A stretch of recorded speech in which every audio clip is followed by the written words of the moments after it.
Ora, e todas as semanas fazemos uma viagem com Joel Cleto. Joel Cleto, boa tarde. Hoje seria, diria, impossível não começarmos o Por Estes Dias com aquilo que tem acontecido precisamente por estes dias com a partida de Jorge Nuno Pinto da Costa. É verdade, é incontornável referirmos que desde sábado que essa é uma notícia, enfim, que marca a atualidade e que num programa como este, em que se evoca a história, o património, tínhamos que iniciar exatamente falando de Jorge Nuno Pinto da Costa, que é uma figura histórica da cidade, da região, do país e do mundo. Não nos podemos esquecer que quando falamos de desporto, falamos de atletas, falamos de treinadores e falamos de dirigentes. E como ainda hoje de manhã eu dizia, ainda hoje se discute muito quem é o maior jogador de todos os tempos no futebol. Se é o Ronaldo, se é o Messi, se Pelé, se Maradona. Mas no campeonato dos dirigentes de futebol não há qualquer tipo de dúvida. É Jorge Nuno Pinto da Costa, é o maior treinador, o maior dirigente de futebol de todos os tempos à escala planetária e, portanto, uma figura também por aí histórica, uma figura histórica também pela forma como sempre se bateu pelos interesses da cidade e da região e por isso, desse ponto de vista, também com uma dimensão política que não podemos deixar de sublinhar, política não partidária, mas política enquanto alguém que intervém na polis, na comunidade, alguém preocupado com a res pública, com a coisa pública e, portanto, um político de mão cheia, um dos mais importantes que tivemos nestes últimos 50 anos. E por isso, sim, por estes dias, é incontornável falarmos da figura de Jorge Nuno Pinto da Costa. E vamos continuar a fazê-lo ao longo deste programa, a começar, aliás, sim, pela efeméride, sempre desta forma, que é o ponto de partida deste espaço do Porto Canal. E hoje vamos nos remeter a 17 de fevereiro de 1979. Porquê é que escolheste esta data para a efeméride de hoje? Porque coincide com um jogo de futebol, um jogo importante na história do Futebol Clube Porto. A 17 de fevereiro de 79, ainda Jorge Nuno Pinto da Costa não era presidente do clube, mas era o diretor do departamento de futebol.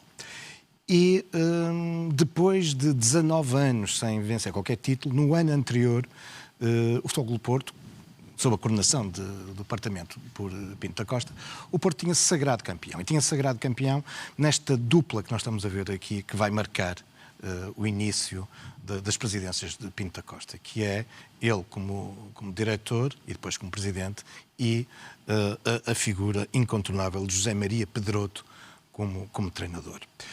E a 17 de fevereiro de 79, o Futebol Porto estava em segundo lugar na tabela classificativa e tem um jogo muito difícil na Madeira, contra o Marítimo. Podia ser decisivo se o Futebol Porto continuava ou não a lutar pelo título. E se conseguisse o título, iria conseguir uma coisa que já não conseguia há décadas, que era não só ser campeão, mas, como tinha vencido o ano passado, ser bicampeão. E a verdade é que o jogo foi-se prolongando, sempre empatado a 0, mas a 20 minutos, outra figura incontornável e histórica do Futebol Clube Porto, que é a Oliveira, marca um golo e com isto garante o triunfo do Futebol Clube Porto, que, enfim, relançava esse sonho que vai ser concretizado alguns meses depois, que é o de conseguir 2 anos consecutivos ser campeão, ser bicampeão. E muito se deve, de facto, a esta dupla, Jorge Nuno Pinto da Costa e José Maria Pedroto. Ora, vamos seguir também com outras paragens Por Estes Dias, olhar também para o Hotel Palácio de Sedufeita, que tem também atraído a curiosidade de muitos da cidade e não só, também além fronteiras, até porque este hotel recebeu o Prémio Nacional de Reabilitação Urbana. É verdade, Ana Rita. É um selo de qualidade. Sim, enfim, estamos a falar de um belíssimo imóvel que fica logo ali à entrada da rua de Sedufeita, a entrada para quem vem por Sacadura Cabral, Costa Cabral, desculpa, Álvares Cabral, assim aqui é, e é um imóvel construído nos finais do século XIX, muito qualificado para a época. Deixa-me dizer, por exemplo, que é o primeiro edifício a ter um elevador na cidade do Porto. Curiosamente, na sequência desta intervenção, já antes o elevador tinha sido desmontado e faz hoje parte das coleções das reservas do Museu da Cidade, do Museu do Porto. Esperemos poder um dia ver esse primeiro elevador que o Porto conheceu. Sempre que o vejo, recordo-me da fabulosa descrição de Eça de Queiroz na Cidade e das Serras, porque os elevadores eram símbolos do progresso, da ciência, da tecnologia, e este edifício construído no final do século XIX tinha de facto um elevador. Tinha um elevador e tinha muitos outros motivos que o qualificavam. Estamos a falar de facto das mais belas casas da cidade do Porto no final do século XIX, que tinha sido mandado construir por um senhor chamado Eduardo Honório de Lima. Era o proprietário da famosa fábrica do Bessa. Temos aqui uma circunstância muito interessante, é que afinal este Honório de Lima foi nada mais nada menos do que o bisavô de Pinto da Costa. Esta foi, durante décadas, durante mais de um século, a casa da família Pinto da Costa. Aliás, a mãe do presidente viveu aqui, mesmo até ao final do século XIX, até à sua morte. E este edifício depois esteve encerrado, foi, entretanto, vendido pelos herdeiros e, como tu dizias, foi mais recentemente objeto de uma profunda intervenção de restauro. Uma intervenção exemplar que valeu com efeito a atribuição. O ano passado estamos a ver aqui, por exemplo, alguns dos espaços hoje do hotel, mas que eram espaços da casa, o salão de baile, e que na recuperação dos estuques, dos azulejos, foi de facto incrível e valeu o Prémio Nacional de Reabilitação Urbana. Importa aqui salientar o nome da empresa que foi responsável pelo restauro, a Empatia, uma empresa aqui da região, sediada em Vila Nova de Gaia, que se tem notabilizado não só pelas suas intervenções na arqueologia, mas também muito pelas suas belíssimas intervenções de restauro e que foi reconhecido também, ou seja, atribuído este prémio em torno da reabilitação aquele que passou agora a chamar-se como o Palácio de Sedufeita e que fica indelevelmente ligado também à história do próprio Pinto da Costa, uma vez que era a casa da família, aqui ele passa a infância. Daqui ele, por exemplo, aos 8 anos, na companhia de um tio, foi assistir ao primeiro jogo da sua vida do Futebol Clube do Porto, ainda no histórico campo da Constituição. E era também daqui, por essa época, em que ele frequentava o ensino primário, que ele frequentava o Colégio Almeida Garrett. E, a esse propósito, Ana Rita, se me permites, passava para o tema seguinte, porque por estes dias também se tem vindo a falar muito da casa onde nasceu Almeida Garrett. Nós aqui no Porto Canal temos dado essas notícias há já uns meses sobre, enfim, até todo um movimento cívico preocupado com o estado de conservação da casa.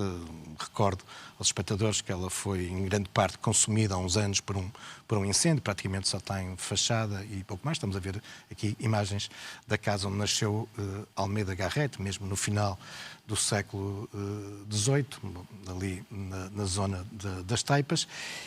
E todo esse movimento cívico vem pugnando não só pela salvaguarda deste edifício, mas dar-lhe um destino diferente daquilo que se tem anunciado, que é, enfim, o aparecimento de um hotel ou de uma unidade hoteleira nesta casa. Pois bem, por estes dias, isto são mesmo notícias do final da passada semana, a Câmara Municipal do Porto mostrou-se muito sensível enfim, a esses pedidos da comunidade e está, aparentemente, a negociar com os proprietários a possibilidade de, independentemente de ser um espaço ou poder vir a ser um espaço hoteleiro, haver aqui também uma segunda função para o edifício e que passa exatamente por um espaço museológico, um espaço que salvaguarde a memória de Almeida Garrett. E não é pouco, estamos a falar de um dos grandes nomes do movimento romântico, um dos introdutores do movimento romântico no nosso país. Estamos a falar de um homem que se destacou na implantação do regime liberal em Portugal. Alguém que fica atribuído, como sabes, uma das mais famosas frases sobre o Porto: na minha cidade há muito quem troque os Bs pelos Vs, mas muito poucos os que trocam a liberdade pela servidão. De facto, um homem que combateu por um regime constitucional parlamentar contra enfim, o absolutismo. E deve-se a Almeida Garrett, em 1836, já depois do triunfo liberal, deve-se a concepção daquele que durante mais de 100 anos foi o brasão da cidade. Deve-se a Almeida Garrett, afinal, sem ele o imaginar, aquele que vai ser, em grande parte, o emblema do Futebol Clube do Porto. Porque o emblema do Futebol Clube do Porto é, desde os inícios do século XX, esta bola azul de futebol, com as letras FCP abertas a branco, mas sobre a bola, aquela que é as armas, o brasão da cidade. Até que em 1940 a ditadura de Salazar obrigou a alterações no emblema. O Futebol Clube do Porto, enfim, optou por manter as velhas armas da cidade, que estão repletas dessas referências ao combate da cidade pela liberdade, por um regime constitucional e parlamentar. Relembro-te, como tu sabes, por exemplo, bem no centro ali do escudo e do emblema Futebol Clube do Porto está o coração de Dom Pedro IV. Relembro-te que a indicação de invicta tem a ver também com este envolvimento do Porto no cerco do Porto e do seu triunfo liberal. E é também, eu ficaria aqui muito tempo a falar sobre os vários elementos do emblema, mas deve-se também a Almeida Garrett, então, a colocação do dragão em cima do emblema da cidade e, por isso, o dragão hoje e desde o início do século XX no emblema do Futebol Clube do Porto. Porque o dragão tem também a ver com um agradecimento do país, um agradecimento da família real à cidade do Porto, pela forma como a cidade se tinha batido contra o absolutismo. E desde o início do século XX que o dragão passa a estar associado ao Porto. E ele foi usado várias vezes como um elemento icónico. Relembro-te, por exemplo, aquela que é uma das peças mais importantes do Museu do Futebol Clube do Porto, que é o troféu Arsenal. Em 1948, este troféu que estamos a ver aqui é considerado o maior troféu que alguma vez uma equipa de futebol ganhou na sequência de um jogo. Em 1948, o Arsenal era considerado a melhor equipa do mundo. Ainda não havia, na época, os torneios internacionais que há hoje, as competições internacionais. E o Arsenal veio jogar a Portugal, vence naturalmente uma seleção de jogadores de Lisboa, principalmente do Benfica e do Sporting, depois vem ao Porto e, surpreendentemente, o Futebol do Porto vence o Arsenal. E foi entendido que isso devia ser marcado com a concessão de uma grande taça, que é esta. E se repararmos, na base da taça, também ao longo da taça, mas principalmente ao longo da taça, podemos observar que existem dragões. São dragões que sustentam este troféu. E por isso, sim, o dragão era já utilizado desde há muito pelo Futebol Clube do Porto. Isto porque há alguns detratores que dizem que Pinto da Costa inventa esta história de se utilizar o dragão como um símbolo do Porto. Afinal, ele já era usado há muito. Agora, é verdade, depois durante a década de 50 a 70, esta associação do clube ao dragão vai esmorecer um pouco. E é Pinto da Costa, quando assume a presidência do clube, a partir dos anos 80, que de novo vai puxar pela importância e pelo aspecto simbólico do dragão. Vai fazê-lo de várias formas, impondo, enfim, chamando aos atletas os dragões, e deve-se a Pinto da Costa que a publicação periódica do clube, até aí era o Jornal do Futebol Clube do Porto, passa a ser uma revista que ele vai, por vontade de Pinto da Costa, designar como os dragões.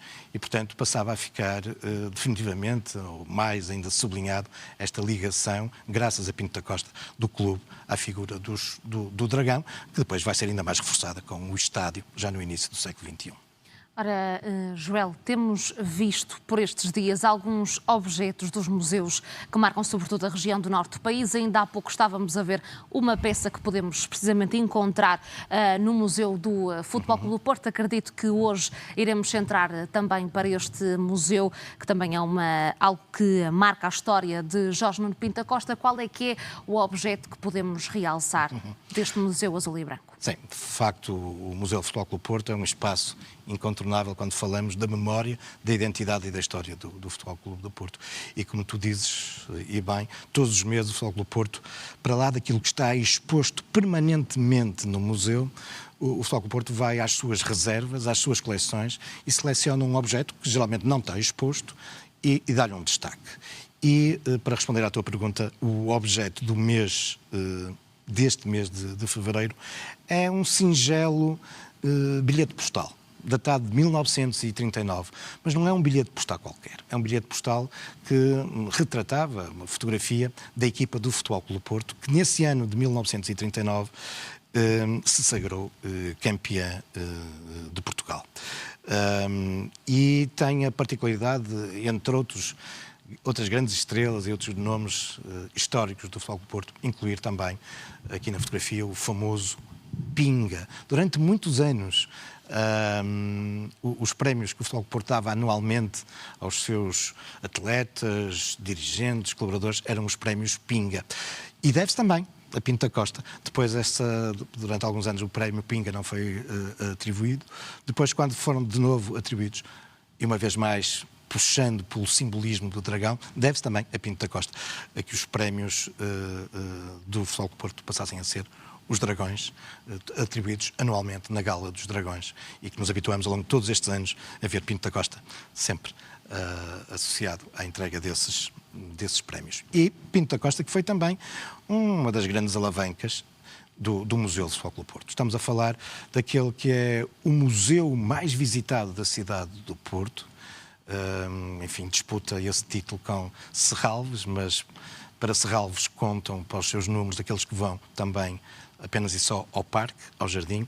Em termos de museu, espaço museológico, o Museu do Futebol Clube do Porto é o mais visitado da cidade, um dos museus mais visitados do país, e este espaço cultural, porque para lá das exposições permanentes tem, como vimos, exposições temporárias, concertos, debates, conferências.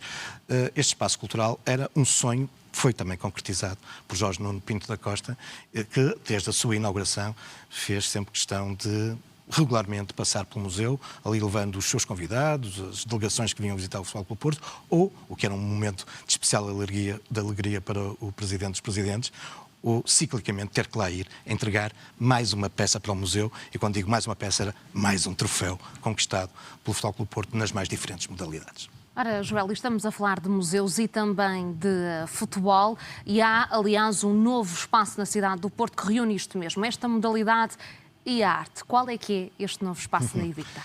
Ana Rita, temos com efeito inaugurado em dezembro um novo espaço museológico que se debruça sobre o futebol no Arena Liga Portugal.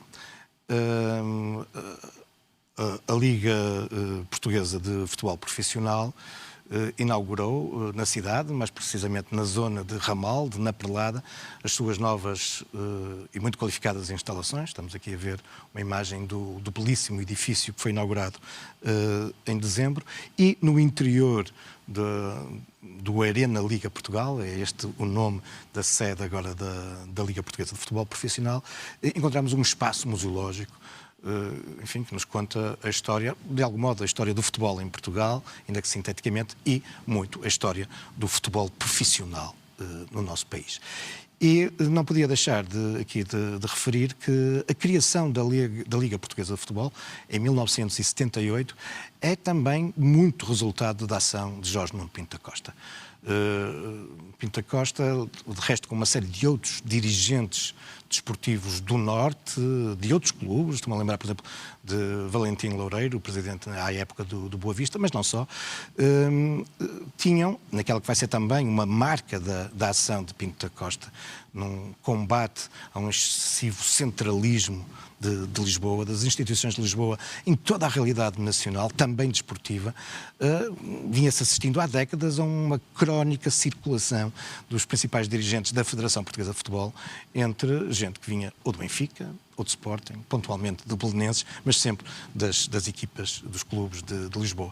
E é também muito reagindo a isso e em torno do futebol profissional, que Pinto da Costa vai ser um dos principais impulsionadores da criação da Liga em 1978, como te dizia. Aliás, Pinto da Costa virá mesmo a dirigir a Liga entre 1995 e 1996. E por isso, neste novo espaço museológico dedicado ao futebol na cidade do Porto e no país, na sede da Liga, uma visita a esse espaço é também uma forma de nos recordarmos da importância que Pinto da Costa teve também na criação dessa importante instituição. Joel, estamos a 1 minuto de terminar esta viagem. Terminamos sempre da mesma forma, olhando para o espaço do Caminhos da História e para aquilo que eles nos podem mostrar.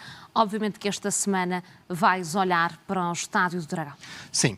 É, em boa verdade, a repetição de um episódio que emitimos há pouco mais de um ano, quando o Estádio do Futebol Clube do Porto completava 20 anos de existência. Ele foi inaugurado no final de 2003, recordo que é um estádio pensado para o Europeu de 2004.